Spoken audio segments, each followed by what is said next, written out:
Hi, it's Ronick from Ask.Audio. We're here at Superbooth 2017, and I'm here with Kim Bjorn, the author of Push, Turn, Move, a book about interaction design in music technology, I guess, music instruments. Yeah, electronic music. Good to meet you, man. Nice to meet you, man. Cool. So, you caught me in Superbooth, which is actually brilliant because I've been looking at this.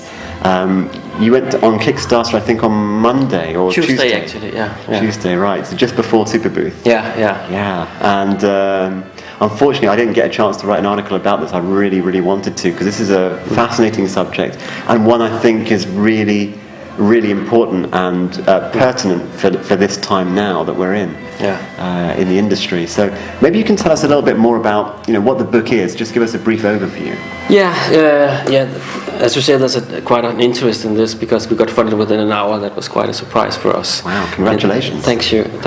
It's about interface design and electronic music, and it's basically merging my two passions of design and electronic music.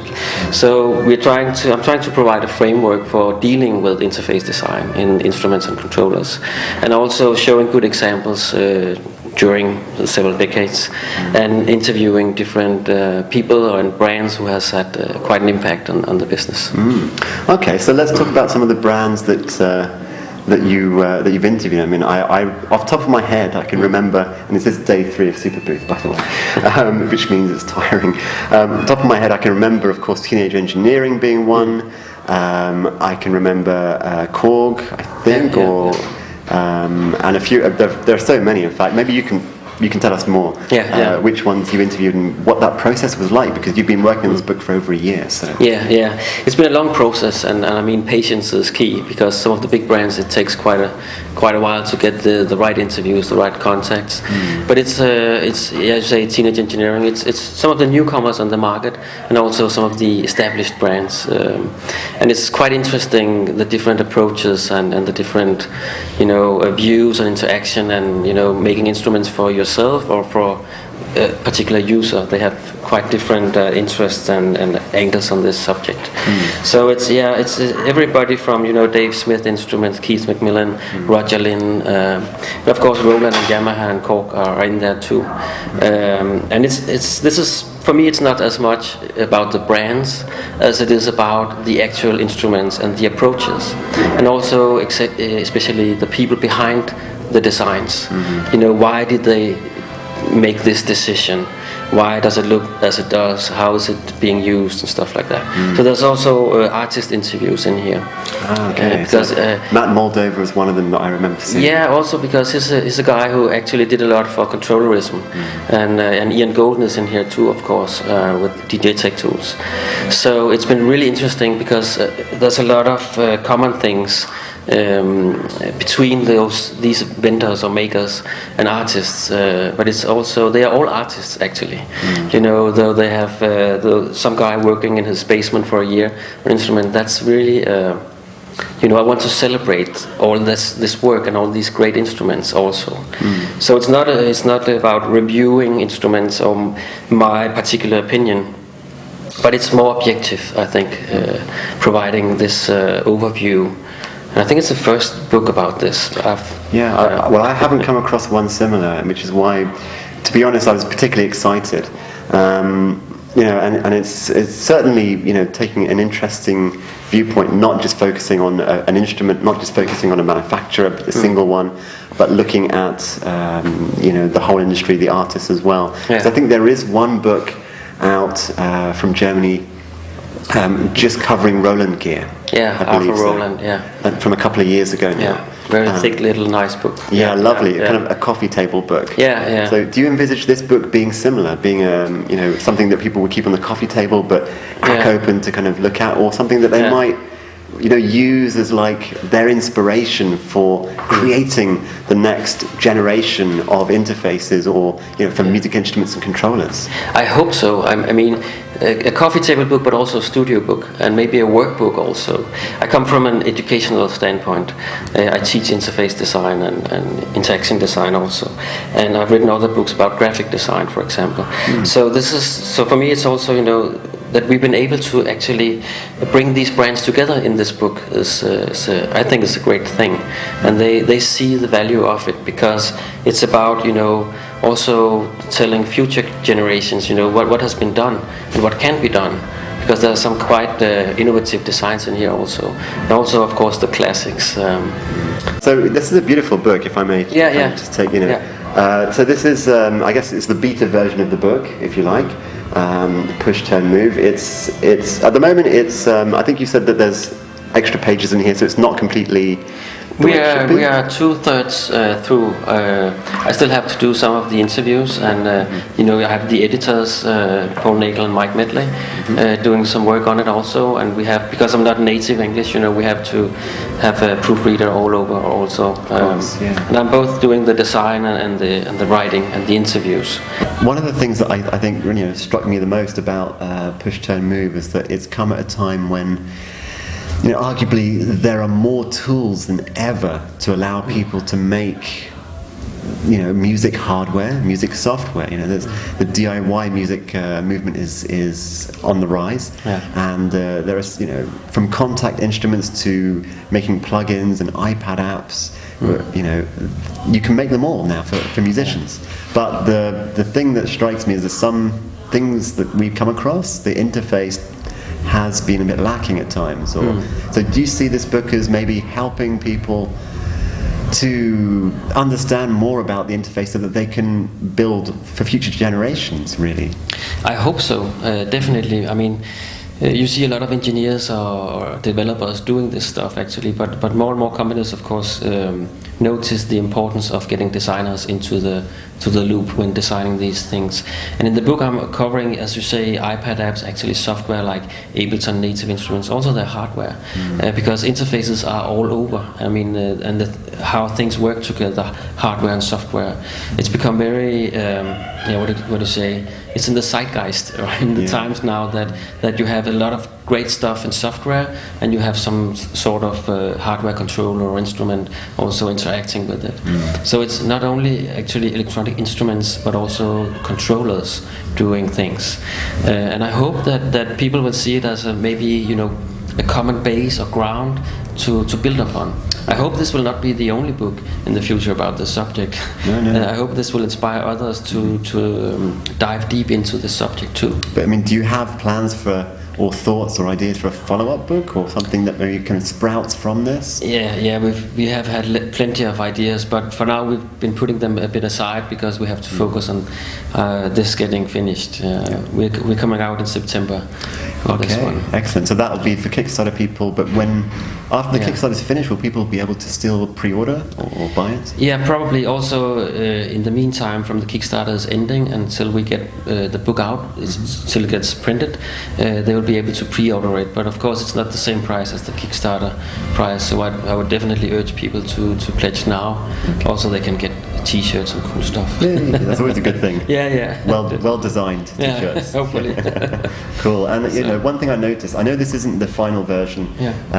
It's it feels lovely. The paperweight is lovely. Do you anticipate that it's going to be? And of course, the foreword by Jean-Michel Jarre. You can't miss that. No. I actually want to read this, but I haven't had a chance to read it myself yet. This is just a beta, so it's not been printed to the high spec that you will be. No, this is just laser printing. And also to get an idea of the final product. And we've been able to actually upgrade the paper because we got so much funding. So we made a stretch goal, and we reached that quite fast.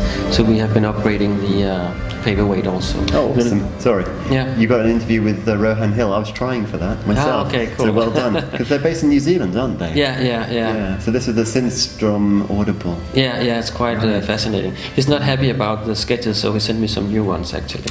Cool. Okay. So but we're trying to get prototypes and designs behind this. We're also having a big interview with Axel Hartmann, who has designed a lot of hardware synthesizers. Okay. And we did a workshop the other day on synth design that was quite fun. Wow. So here at Superbooth. Yeah. I missed that. That's a shame. Okay, and Richard Devine, of course. Okay, I mean, these are not. So this is not really just interviews. It's not really just about the brand, about things, but it's really just kind of combining everything together. Yeah. And I mean, a lot of these artists are also makers or designers. It goes both ways, and I think that kind of balance, or what do you say, interaction is really interesting. That you have, like Bob Moog said, that he was an engineer, but he got a lot of user feedback, and all he did was because of the user feedback. But you also have designers actually designing their instruments or helping big brands like Akai or something with designing instruments. And I think that you're molding stuff together. And that's really interesting. I think we can only get better and better instruments and controllers in this world. So I noticed the Jazz Mutant Lima mentioned here, of course. That's like pivotal back in the early 2000s. Yeah. Or late 90s. Yeah. And of course, you might know that Pascal from Jouet is here at this show. Yeah, there will be an interview with him too. Cool. I have talked to him. Yeah. Because of course, that's like another one of the future. Yeah, definitely. Like interfaces or instrument styles. Yeah. This is awesome. Okay. I can't wait to give this a read. I really can't. Cool. I'm getting distracted now just by looking at it. It's really cool. It seems a lot of people have heard about it. They're just approaching us here at Superbooth when they see the book. So it's interesting. I think it reflects people's thinking about instruments at the moment. And of course, as you said, it's not just for hardware instruments, it's software as well. Yeah, definitely. There's a lot of course, it's the classic user interface designers when we deal with the software, but it's like touch interfaces, and it's about the hardware, the tactile feel of things.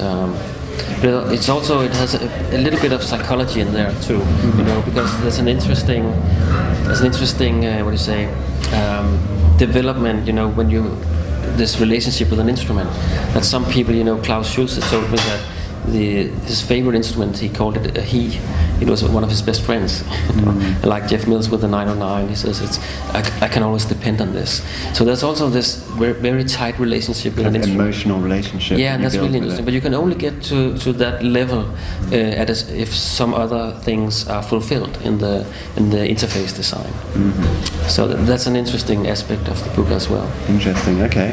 And are there any particular instruments or controllers from here that have particularly impacted your music workflow, or have like kind of tugged at your heartstrings or given you an emotional response?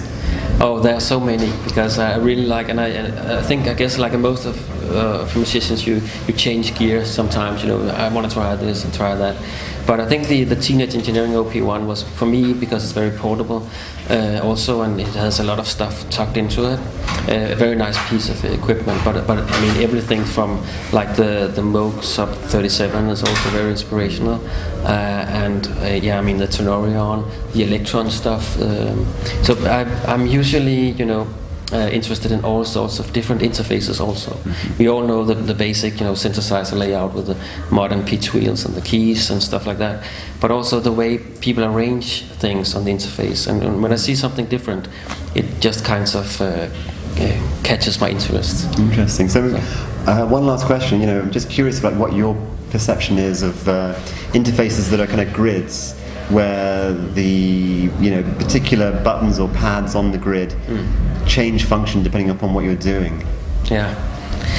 It's an interesting thing, because I talk a bit about what we call mapping, where you have certain functions and feedback and stuff, but you have you mean actually when you put the menu system in the actual buttons you also use for playing, right? I guess you could. I mean, basically, sort of like you get different options, and it might change color depending upon what mode you're in at the time. That's usually what you want to do when you have limited space on the interface, and it's done a lot these days because things get smaller and smaller, technology gets better and better, but it actually puts several demands on the user. You have to remember things a lot more than you have to practice a lot more with the instrument or the controller than if you have like a one knob per function interface.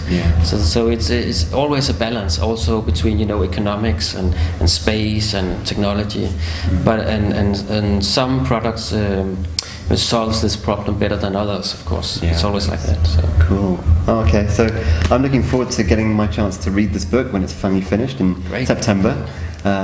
thank you so much, Kim. It's, You're welcome. Pleasure to chat with you and to look through this beautiful book. And I can't wait for the final version to come along. Thank you so Me much. neither. You're welcome. Thanks.